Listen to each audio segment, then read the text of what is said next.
স্বামী স্ত্রীর মধ্যে দ্বন্দ্ব, আমাদের যে মা বাপ সন্তানের সাথে দ্বন্দ্ব, সন্তান মা বাপের ইজ্জত করে না, কদর করে না, এক পরিবারের সাথে আরেক পরিবারের যে এখন মিল মোহাব্বত নাই, এক আত্মীয়ের মাঝখানে আরেক আত্মীয়ের আগের মতো মিল মোহাব্বত নাই। কারণ কি জানেন? তার মূল কারণ আমরা কোরআন শরীফ ছেড়ে দিছি। মূল কারণ কি? আবার কোন মূল কারণ কি? কোরআন শরীফ ছেড়ে দিছি। মুসলমান, কোরআন অবতীর্ণ আল্লাহ কেন করছেন? খুব লক্ষ্য করবেন, খুব লক্ষ্য করবেন। কোরআন অবতীর্ণের জন্য আল্লাহ দুইটা শব্দ ব্যবহার করেছেন। ওয়ানুনাজ্জিলু মিনাল কুরআনি মা হুয়া শিফাউন ওয়া রাহমাতুল লিল মুমিনিন। বান্দারে কোরআন অবতীর্ণ করছি দুই কারণে। মা হুয়া শিফাউন, তোমাদের আত্মার যত রোগ আছে রোগগুলি সেরকম ভাবে রোগের চিকিৎসা হিসেবে, ওয়া রাহমাতুল লিল মুমিনিন, আর মুমিনদেরকে রহমত নাজিল করানোর জন্য। এর মানে হইছে একজন মুমিন যখন কোরআন তিলাওয়াত করে তখন আল্লাহর রহমত তার উপরে অবতীর্ণ হয়। কোরআন তিলাওয়াত শোনার জন্য রহমতের ফেরেশতা আগমন করে। ও মুসলমান, যে ঘরের মধ্যে বৎসর চলে যায়, মাস চলে যায়, একবার কোরআন তিলাওয়াত হয় না, ওই ঘরের মধ্যে জিন্নাত আইসা বসবাস করে, শয়তান বসবাস করে। জিন্নাতের জাদুর মাধ্যমে স্বামী স্ত্রীর মাঝখানে দ্বন্দ্ব লাগায় রাখে, মাতা পিতা সন্তান সন্ততির মাঝখানে দ্বন্দ্ব লাগায় রাখে। ও মুসলমান, ঘরের মধ্যে কোরআন তিলাওয়াত করলে জিন্নাতরা পলায়ন করে, আল্লাহর রহমত অবতীর্ণ হয়, রহমতের ফেরেশতা অবতীর্ণ হয়, ঘরের স্বামী স্ত্রীর মধ্যে মুহাব্বত পয়দা হয়, সন্তান সন্ততির মাঝখানে মুহাব্বত পয়দা হয়। আল্লাহর রহমত যদি ঘরের ভিতরে ঢুকে যায়, অশান্তিকারে কয় থাকবে না, ঠিক কিনা? দেখেন, কোরআন শরীফ থেকে যত দূরে সরে যাচ্ছে তত পারিবারিক অশান্তি আসতেছে। এই জন্য হাদিস শরীফের মধ্যে আল্লাহ পাকের রাসূল বলছেন যে ঘরের মধ্যে, ঘরকে কবরস্থান বানাও না, কিছু সময় হইলো তুমি যেমন পারো, তুমি তো শুদ্ধ পারো না, ভুল পড়ো, ভুলই পড়ো। কোরআন শরীফ ভুল পড়াও ইবাদত। কোরআন শরীফ ভুল পড়াও, যে শুদ্ধ পড়তে পারে না তার জন্য ভুল পড়াও ইবাদত, যে পড়তে পারে না কোরআন শরীফের দিকে তাকানো ইবাদত। মুসলমান, এমন এক কোরআন শরীফের ইবাদত, এটা কোরআন শরীফ দেখে পড়া ইবাদত, না দেখে পড়া ইবাদত। কোরআন শরীফ এরকম ভাবে, কোরআন শরীফ এরকম ভাবে মুখস্থ পড়া ইবাদত, কোরআন শরীফ এরকম ভাবে শুদ্ধ পড়া ইবাদত। যারা শুদ্ধ পড়তে পারে না তাদের জন্য ভুল পড়লে ভুলটাই ইবাদত। এখন কবেন হুজুর এটা কি সম্ভব নাকি? কি কথা কইলেন? এক শ্রেণীর মানুষ ওই আহলে হাদিস যাদেরকে কয়, হেরা কয় না বুঝা কোরআন শরীফ পড়লে সওয়াব হইতো না, অথচ ভুল পড়লেও সওয়াব হয়। হাদিস, মেশকাত শরীফের হাদিস, তিরমিজি শরীফের হাদিস, ইবনে মাজাহ শরীফের হাদিস।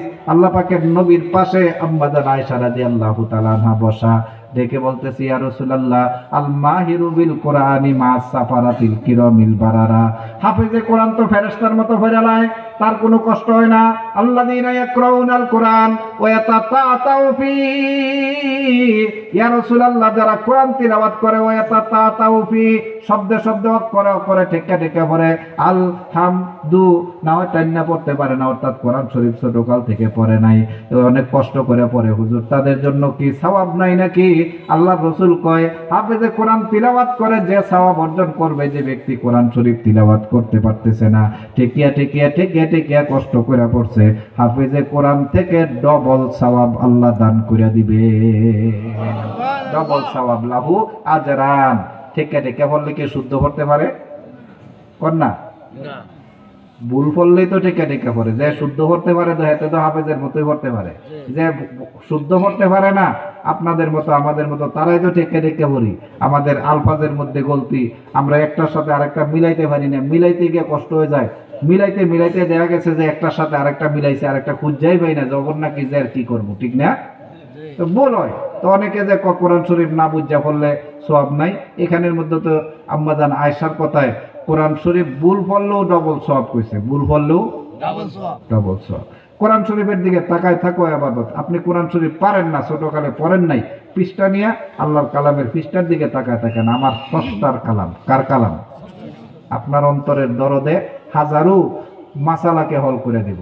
প্রথমে কইছিলাম না দরদ, দরদ নিয়ে দেখেন ইবনে মুবারক রহমতুল্লাহ আলাইহি, যার বুখারীর দরসে প্রায় 60 থেকে 70 হাজার ছাত্র বইতো।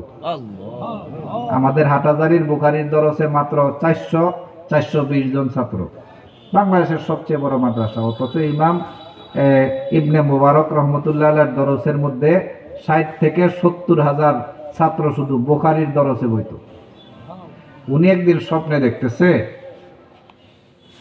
যে ওনার থেকে ওসা দরজার একজন জান্নাতি ব্যক্তি জান্নাতে আছে, যে ব্যক্তিটা তার বাড়ির পাশের বাড়ি, একজন দুপি, একজন কে দুপা, তো কাপড় ধুয়ে উনি দেখতেছে যে ওনার জান্নাত থেকে আরো আলা দরজার, আরো বড় দরজার জান্নাত, ওই জান্নাতের মধ্যে ওই দুপাটা, যে দুপাটা না আলেম, না বাংলা পড়ছে, না ইংলিশ পড়ছে।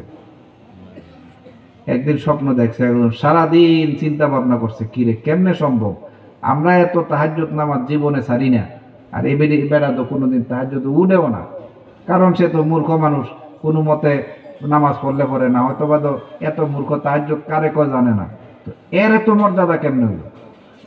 অমুসলমান পরের দিন রাত্রে যখন ঘুমাইছে স্বপ্নে দেখছে, কয় তার অন্তরের যে দরদটা আল্লাহর কাছে পছন্দ হইছিল।